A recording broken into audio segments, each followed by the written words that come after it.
setelah kita pelajari ya di dalam pertimbangan Mahkamah Konstitusi itu, saya agak lupa ya di bagian mana itu, setelah pelajari bahwa yang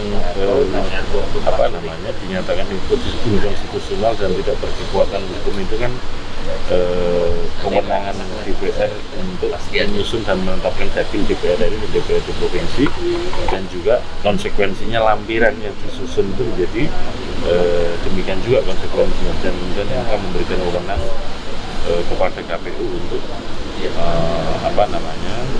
menyusun dan menetapkan dapil DPR RI dan provinsi.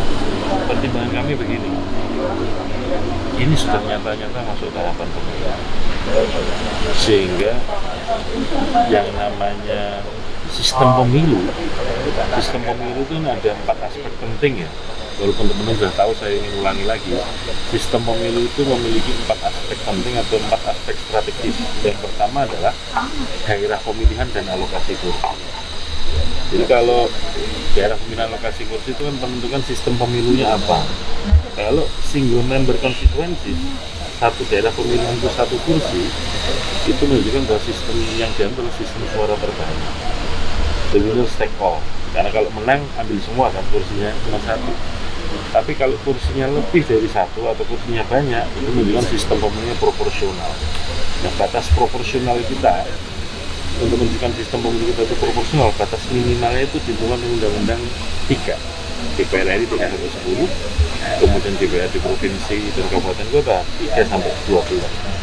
Jadi walaupun hitung-hitungan matematika pemilunya ya berdasarkan jumlah penduduk, dimasukkan rumus representativeness-nya, misalkan keterwakilannya itu isinya berapa, bisa jadi muncul angkanya itu cuma 1 sekian, 2, sekian, nggak nyampe 3. Tetapi undang-undang bagaimanapun minimal harus 3. Itu menunjukkan bahwa tidak bisa kemudian kita mempraktekkan matematika dapil secara murni, karena ada batas minimal yang dihitung oleh undang-undang. Ini soal dapil dan alokasi kursi. Kemudian ada mekanisme pencalonan. Kemudian yang ketiga adalah metode pemberian suara. Dan yang keempat, electoral formula atau rumus untuk menentukan konversi suara menjadi kursi dan konversi suara menjadi calon terpilih. 4 hal itu yang menentukan sistem pemilu. Dan sistem pemilu dalam pandangan KPU yang punya wewenang untuk membentuk adalah pembentuk undang-undang. Sehingga ada situasi tidak ideal ketika penentuan dapil dan alokasi kursi itu dimunculkan di tengah-tengah berjalannya tahapan pemilu, sehingga KPU berpikir bahwa ada 2 asas penting yang perlu dipertimbangkan oleh KPU. Yang pertama adalah asas representatifness atau keterwakilan, yang kedua adalah asas accountability. Maksudnya begini, representatifness itu dilihat dari rakyat pemilih ya. Rakyat pemilih ini kan berbasiskan dapil. Ketika memberikan suara kepada partai, memberikan suara kepada calon yang dipilih, itu kan basisnya dapil. Sehingga dengan begitu warga masyarakat atau pemilih kan punya alamat yang jelas kalau akan minta pertanggungjawaban atau penyaluran aspirasi kepada partai atau kepada wakil yang berangkat dari dapil itu. Nah, dari sisi yang lain, asas akuntabilitas ini dilihat dari segi cara pandang wakil rakyat. Mereka ini kan dipilih di dapilnya ini, maka mekanisme pertanggung jawabnya adalah kepada pemilih di dapil itu. Nah, akan menjadi problem ketika proses-proses representativeness dan accountability hasil pemilu 2019 masih berjalan sampai dengan 2024, lalu ada perubahan dapil. Nah, kalau orang yang berangkat menduduki posisi perwakilan dari dapil itu dan kemudian dapilnya diubah, itu kan ada kemungkinan orang-orang ini akan berpikirnya itu next election, pemilu berikutnya. Kalau pemilu berikutnya, maka pikirannya adalah dapil yang baru. Dan dengan itu sangat mungkin ada kemungkinan kemudian rakyat ini akan menyalurkan aspirasinya kepada siapa menjadi tidak jelas, atau orang-orang yang sudah jadi wakil itu ketika mempertanggungjawabkannya juga mikirnya bukan lagi dapil lama, mikirnya dapil baru. Sehingga dengan itu cara pandang 2 asas ini kami mempertimbangkan untuk komposisi pendapilannya mengikuti sebagaimana yang ada di lampiran undang-undang yang terdahulu itu. Bisa jadi naik turun alokasi kursinya karena dinamika kependudukan. Alokasi kursinya ada kemungkinan juga, karena apa? Kan kita harus periksa ya, dinamika kependudukan kita ini berdasarkan di AK2 data agregat kependudukan tingkat kecamatan ya, yang diberikan oleh pemerintah yang akan digunakan KPU untuk menyusun dapil itu kan di AK2 semester 1 tahun 2022. Pasti situasinya akan berbeda ketika dapil itu disusun di tahun 2017 karena ada dinamika kependudukan untuk alokasi kursi di dapil DPRD provinsi maupun di kabupaten. Kalau DPR RI alokasi kursinya mungkin berkurang? Kalau di kemarin kan 575 ya Mas, 2019. Tetapi sehubungan dengan adanya DOD, ada Papua Selatan, Papua Tengah, Papua Pegunungan, dan juga Papua Barat Daya, masing-masing kan harus diisi 3. Kalau kemarin Papua, induk itu satu dapil 10 kursi untuk DPR RI, begitu kemudian dibelah menjadi 4 provinsi, dan kemudian alokasi kursinya masing-masing 3, jadi kan jadi 12. Kalau jadi 12 berarti kan dari 10 tambah 2. Kemudian di DPR RI untuk dapil Papua Barat semula juga 3. Begitu dibelah ada pemekaran jadi Papua Barat Daya, berarti kan tambah 3. Jadi alokasi kursi total 575 ditambah 5 kan jadi 580. Nah dari situ kalau alokasi totalnya tuh 580, ada penambahan dari 575 jadi 580 tambah 5 kursi berangkat dari dapil DUB tersebut. Tapi untuk alokasi kursinya kan perlu kita perhatikan dinamika kependudukan.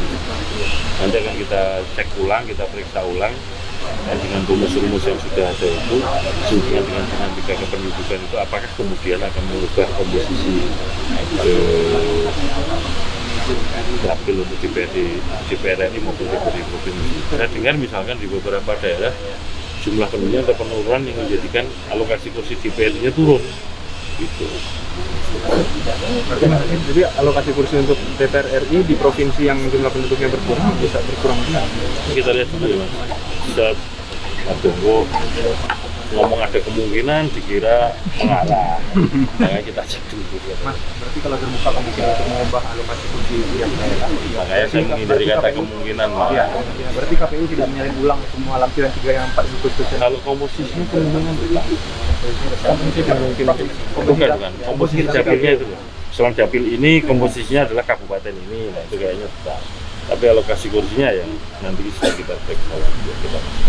Ada kemungkinan pergeseran kursi di provinsi. Kita cek dulu Mas. Kalau tadi disawat mungkin, tidak mungkin itu nanti ditafsirkan orang repot lagi.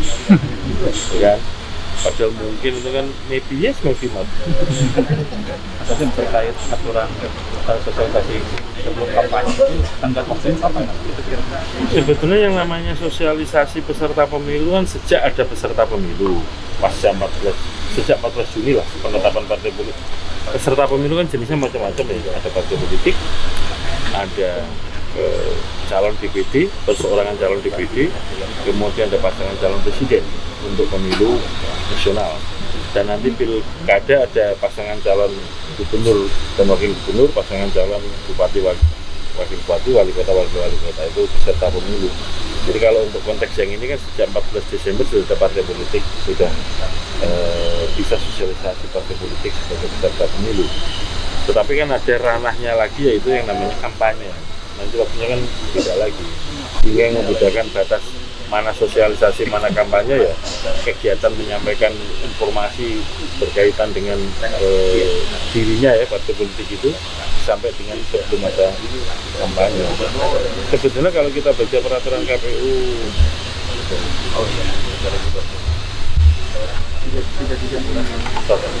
2018 ya kan masih berlaku, dan di situ ada ketentuannya kan yang namanya sosialisasi partai politik itu sebelum kampanye. Ini yang sedang kita bicarakan, kita rumuskan ulang antara KPU dengan Bawaslu. Cara pandangnya sama, dan karena regulatornya KPU, nanti KPU akan membuat regulasi. Itu nanti bentuknya PKPU atau PKPU? Mas, Pasna ini melaporkan lagi Pak. Dulu di sini. Pokok-pokok intinya sendiri Mas dari perbedaan Nanti dibuka dong peraturan KPU tentang sosial kampanye yang di dalamnya mengatur sosialisasi. Itu dari 2018 sudah ada. Cuma akan kita rumuskan ulang. Kelompok kita menjadi ada KPU melarangkan protokol tersebut Enggak benar. KPU kan katanya mandiri. tapi nggak ada terlibat di sana ya Mas ya? Enggak ada. Yang Hasna ini gimana Mas Hafid? Lapor lagi Tanggapannya nih Pak? Nanti sore sekitar 15.30 kalau jadi loh, anak perempuannya ngontak mau ketemu saya, ya saya arahkan ketemu di kantor. Tapi yang ini jangan dipublikasikan dulu, nanti kita pertemukan lah anaknya dengan teman-teman. terus dilaporkan ke DKPP lagi Pak. Saya nggak nanggap itu yang ini. Rangka apa Mas? Mau mengklarifikasi, katanya ada kesalahpahaman, kata dia ya. Apa saya bacakan? Hanya karena pengen ketemu ya saya. Namanya orang pengen ketemu kan silaturahim ya. Ya silahkan Mbak, nanti di kantor 15.30. Makanya jangan kemana-mana ya. 15.30 stay tune di kantor. Cukup ya? Terima kasih. Mau aja.